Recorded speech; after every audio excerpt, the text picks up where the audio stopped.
Menteri Kesehatan Republik Indonesia Profesor Nila Juwita F. Molek mengunjungi posko pengungsian antisipasi erupsi Gunung Agung di Gor Swecapura, Kelungkung. Dalam kunjungannya, Menkes berkesempatan meninjau pos-pos pengungsian, pos dapur pengungsian, dan pos kesehatan, pos logistik. Menkes Nila Juwita Muluk mengatakan sampai saat ini persediaan obat-obatan untuk pengungsi yang tersebar di wilayah Kabupaten Kelungkung masih aman. Bahkan di Kelungkung buffer stoknya cukup dan Provinsi Bali juga telah memiliki persediaan. Nila Muluk juga mengatakan sistem pelayanan dan ketersediaan obat di posko pengungsian yang tersebar di seluruh kabupaten kota telah terkoordinasi dengan baik antara Rumah Sakit Umum Pusat Sangla, Rumah Sakit Daerah di Bali, dan pos-pos kesehatan. Di Kelungkung, pos-pos kesehatan sebanyak 114 di titik-titik pengungsian.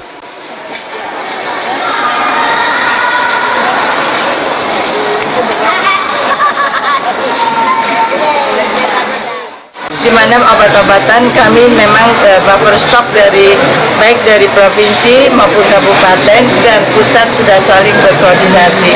Jadi insya Allah obat-obatan cukup. Kemudian tenaga kesehatannya, nah ini tenaga kesehatan juga terus terang kami juga mesti eman-eman. Kita berapa lama ini kan kita tidak bisa meramalkannya, sehingga shift pergantian ini harus kita atur betul. Tetapi mereka juga sudah saling berkoordinasi sampai ke rumah sakit tertinggi yaitu Rumah Sakit Sangla juga saling membantu. Tetapi juga kami mengerahkan bukan hanya tenaga dokter tapi juga tenaga kesehatan lain, bahkan mahasiswa sebagai tentunya untuk membantu. Mahasiswa ini bisa dari kesehatan masyarakat, dari Poltekkes dan sebagainya. Ini ya kebetulan jelas. Mereka untuk ininya stok obat. Stok obat cukup, Pak. Aman ya? Aman, Pak. Tadi Bapak bisa lihat. Jadi Ibu juga dari Kelungkung mengatakan buffer stoknya aja di sini cukup.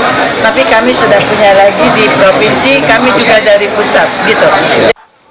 Meningkatkan kualitas pelayanan, Nila Muluk mengatakan telah melakukan beberapa langkah antisipasi di titik-titik pengungsian. Salah satunya adalah menambah tenaga kesehatan di setiap posko pengungsian. Hal ini untuk memaksimalkan pelayanan karena bencana erupsi Gunung Agung tidak ada yang tahu sampai kapan akan terjadi. Sampai saat ini jumlah tenaga kesehatan yang dikerahkan sudah cukup banyak dan dipastikan cukup aman untuk memberikan pelayanan kesehatan. Tenaga kesehatan juga sangat aman sehingga shift penggantiannya betul-betul terkoordinasi dengan baik. Selain dokter, tenaga kesehatan lain juga dikerahkan termasuk mahasiswa dari lembaga pendidikan kesehatan.